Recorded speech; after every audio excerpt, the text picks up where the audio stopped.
সংক্ষিপ্ত সফরের কথা। এবছরের সফরটি বিগত সফরের চেয়ে অনেক ভালো ছিল বলে মনে হচ্ছে।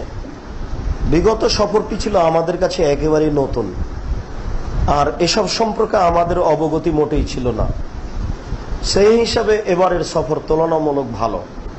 তবে ব্যক্তিগত আলোচনা, যাকে টিভি টক বলছে, এটা আমার ইচ্ছা বেশি ছিল, কিন্তু জাকির নায়েকের ইচ্ছা বেশি না থাকায় এটা কম হয়েছে। আমার ব্যক্তিগতভাবে 69টি বক্তব্য হয়েছে।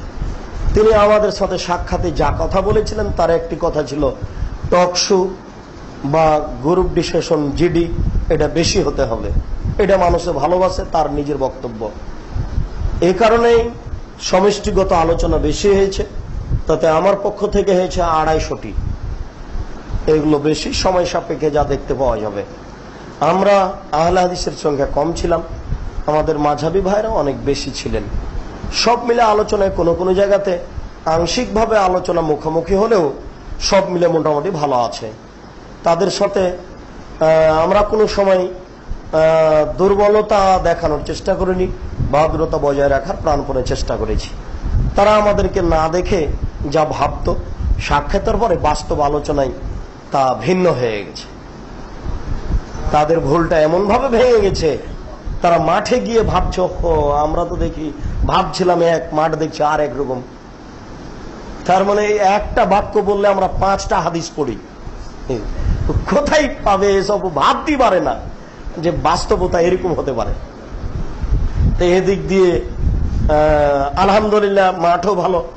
জাকির নায়েকের সাথে আমাদের সাক্ষাতে অনেকে অনেক কথা বললেন। আমি যা বললাম তার প্রথম কথাটি হচ্ছে, আমি বললাম আপনার ছেলে মেয়ে কয়জন? তিনি বললেন আমার 2টা মেয়ে, 1টা ছেলে। আমি বললাম আপনি কি কেরালার মানুষ না বোম্বাইয়ের মানুষ? আমি বোম্বাইয়ের মানুষ। আপনার পিতামাতা বেঁচে আছেন? জি হ্যাঁ আছে। আপনি কতটুকু সময় পড়েন? 17 ঘন্টা। আপনি কতটুকু সময় ঘুমান? 3.5 ঘন্টা থেকে 4 ঘন্টা ঘুমাই আমি। আচ্ছা, আপনি কি বাংলাদেশে পিস স্কুল বা পিস পাবলিশিং এরকম কোন প্রতিষ্ঠানের অনুমতি দিয়েছেন? জি না, আমি এরকম কোনো অনুমতি দিইনি, আর এই বিষয়ে আমার সাথে কারো কোনোদিন কথা হয়নি। বাংলাদেশে কোনো পিস স্কুল বা পিস পাবলিকেশন এরকম কোনো কথা জাকির নায়েকের পক্ষ থেকে হয়নি। আমি বললাম আপনি কি ঢাকায় এরকম পিস স্কুল খোলার পরিকল্পনা করেন? অনেকদিন আগে করেছিলাম, এখনো নিয়ত আছে, তবে পরিস্থিতি খুব জটিল। আপনি কি বাংলাদেশে প্রোগ্রামের জন্য যেতে ইচ্ছুক?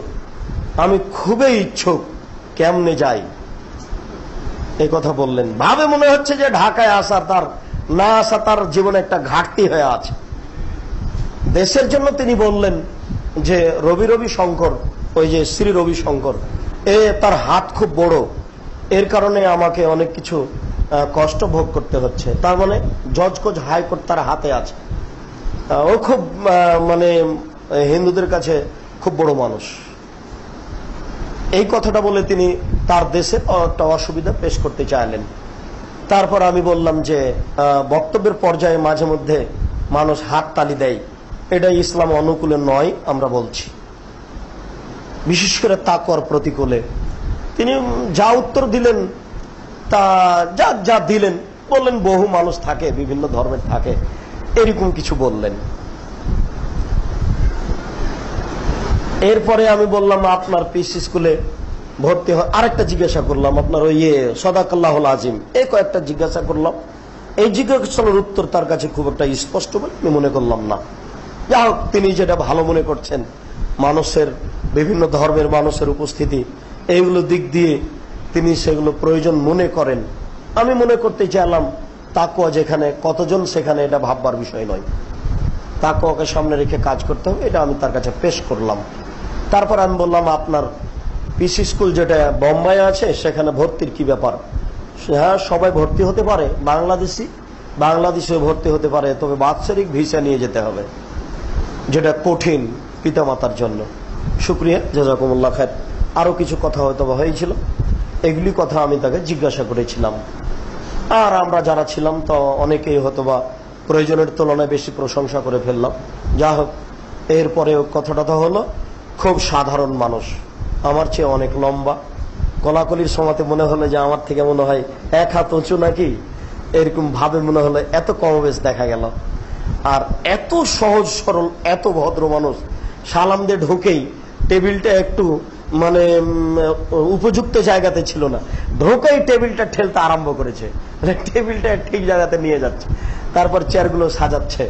তো আমরাও সাথে থাকলাম, এগুলো সাজিয়ে তারপর বসে 1.5 থেকে 2 ঘন্টা মনে হয় অনেক সময় কথা বললাম, অনেক সময় দিলেন। তাতে খুব সহজ সরল সাধারণ মানুষ মনে হলো, তাতে মনে হলো যে সত্যিকারই তার দিনের খিদমত আল্লাহ কবুল করেছেন বলে মনে হলো। আল্লাহ তার খিদমত কবুল করুক, এবং আমরা যা করছি আল্লাহ এটুকু যেন কবুল করেন, আল্লাহুম্মা আমিন। আপনারা দোয়া রাখবেন যেন আমাদের খিদমত আল্লাহ কবুল করেন, আল্লাহুম্মা আমিন।